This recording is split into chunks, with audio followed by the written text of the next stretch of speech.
Good morning everyone, today we're going to be talking about what is new in this update because there's quite a bit of stuff to go over. But before we jump into all of that, if you're new to the channel, I upload NGS content daily, so if you do play this game, I would really appreciate you to subscribe as it really helps out the channel. Anyway, without further ado, let's begin the video.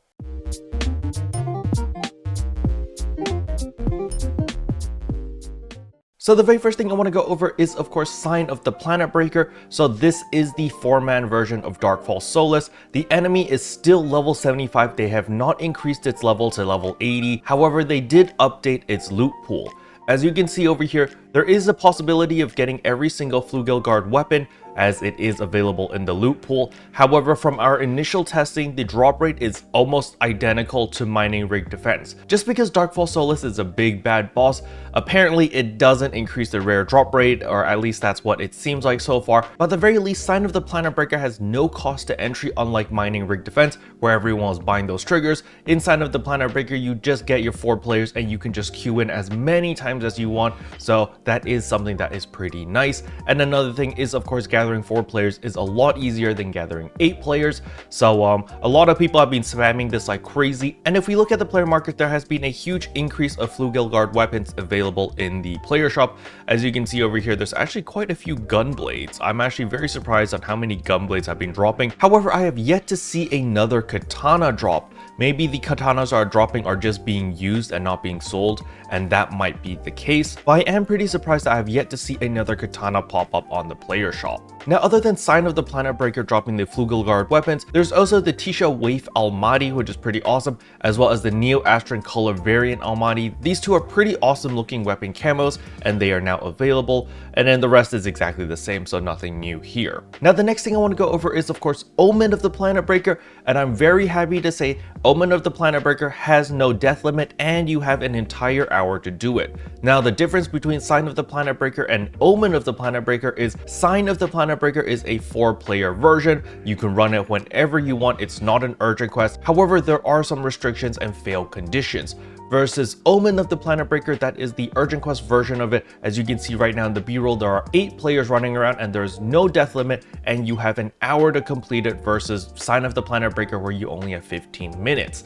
So it's a lot more flexible, it's a lot more forgiving, and you can literally just have fun while you're playing Omen of the Planet Breaker. Personally, I really enjoy Omen of the Planet Breaker because it's very stress-free. Everyone is just messing about. You can just play however the heck you want.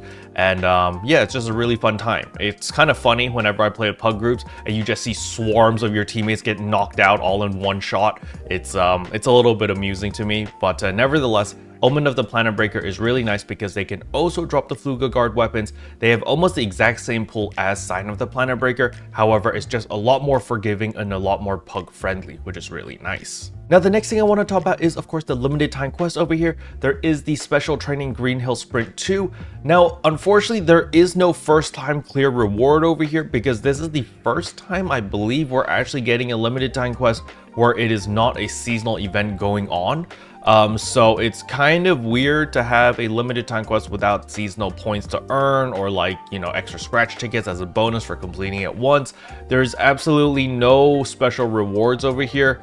There is absolutely no reason to run the rank 1 version or the level 17 version because, as you can see, the rewards are just Strugments as well as arms refiners. So I do not recommend running the rank 1 version. I would definitely run the rank 2 version because, as you can see here, there's a chance of getting all of the different Tisha weapons, as well as all 3 of the different Octo armors, as well as 4 different weapon camos over here. I know the Sectel Almaty CV is still worth a little bit of money, so actually all 4 of these are actually still worth quite a bit of money, to be honest. So that might be something that you want to farm for. And of course, all of the Defi capsules. So if you haven't done Dual Quest Phase 3 yet and you need some capsules, you can definitely farm for them by running the limited time quest over here over and over. Now, something they didn't put in the featured item drops over here is the Giga Strugments. Because you fight a Gigantics at the end of this limited time quest, every single run you are guaranteed Giga Strugments. So if you do need Giga Strugments in order to buy stuff from the exchange shop over here, you can see over here the main attraction of the Giga Strugments are going to be all of these different weapon camos. Remember, these weapon camos can be resold on the player market. For example, the Orochi Agito, which is a katana weapon camo, is currently going for 3 million, 3.5, and then very quickly jumps to 4 million, as there are not a lot of these weapon camos going around because people are not farming for Giga Strugments. However, if you do want this weapon camo, you could definitely farm for it yourself. That's what I did, and that way I was able to get this weapon camo because it does look pretty awesome. Now, something else I want to point out that I felt like Sega really dropped the ball on was the Octo Armor Arga Belt and Chezas. We got a ton of these when we were farming Giant Mutants last week. However, now the only way to farm for these Octo Armors is through this limited time quest. I felt like they really dropped the ball on the fact that, hey, we could farm a butt ton of them in the open field before, and now we're limited to the limited time quest again if you want more of these armors. So I would not be surprised if these prices of the Arga Belt and Chezas do go up a little bit, simply because once the supply dries out, it's going to take much longer to re-farm all of these armors to restock the player market again. However, I do believe starting from next week, when we come to Makita again in order to farm veterans, and once this boss starts spawning over here, I think this boss is going to be dropping those Arga Belt and Chezas a lot more often, so we're probably going to see a surplus of those armors again as people start farming this boss over here, as well as killing a bunch of veterans again, okay? Next up, we need to talk about the AC support items Select November 2023. I said in yesterday's video that there are new capsules, so I'm going to show them to you. So first of all, at the very top, you've got all of your regular XD capsules, you've got your parfaits, you got all of the regular XD capsules. The new items that they added was the N Limit Break Substitute Limit 70 over here. As you can see, these are going for 1.4 million, 1.5 million, as well as the N Potential Unlock Substitute Level 6. As you can see, they're currently going for like 800,000 to a million.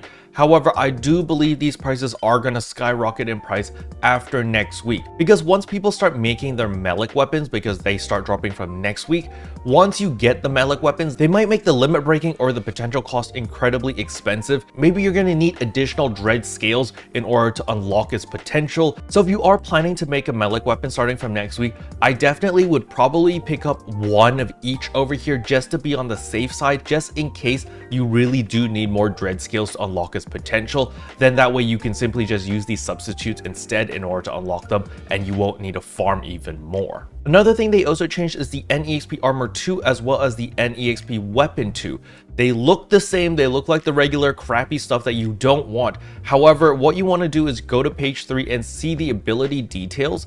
This actually gives you 1,000,000 weapon enhancement material EXP. This is actually really insane. So this is far superior than your Golden Prim Sword 2 as well as your Golden Prim Armors 2, simply because, well, they give you 1,000,000 EXP. That's actually an ungodly amount. So you want to make sure that if you do get this, that you don't want to just throw it away. They're actually going for a decent amount on the player market right now. They're going for like 700,000. And if we look at the armors over here, they're going for 400,000. So they are still worth a little bit of money. The next thing I want to talk about is the Refined Form November 2023. This is the SG scratch, because a lot of people have been asking me, hey, I heard there are new vital gauges, how do I get them? And they are actually obtained through the SG scratch. As you can see right here, VG INA illustration, and when we press Q to toggle display, you can see this is the INA display, and then over here you got the man-on one. I personally like the man-on one the most because I do like the purple color scheme. And then we've got Ran over here with orange, and then we've also got the PSO2 10th anniversary B variant, which is of course with Ash. So yeah, these are 4 new vital gauges that you can pick up. Personally, I am gunning for the man-on one. Now, if you're like me and you don't want to spend your star gems because you're waiting for next week, simply because next week we're getting the SG support scratch again, which gives us all of those fix protection items. I'm saving all of my star gems for that. Don't worry, in the new mission pass tier 20 over here, you actually get an R Form November 2023 ticket over here, which is a selector ticket. So what I'm going to do is I'm literally just going to progress to tier 20, get this ticket, and then use this to get that vital gauge, and that's going to be it.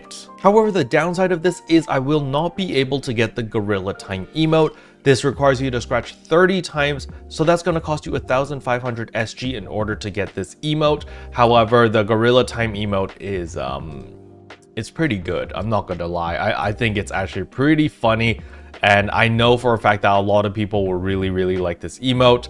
But 1,500 star gems, that's a lot of star gems, and I really need to save up for the SG support scratch because I do want to add a fix onto my Flugel Guard Katana. However, on the bright side, this SG scratch does not go away until next year, January 17th, so there is still plenty of time to earn a bunch more star gems through PSO2 day, as well as keywords, as well as other means and campaigns and stuff like that. So I'm not too worried. Hopefully I do get like 1,500 somewhere here and there in order to eventually get the Gorilla Time emote.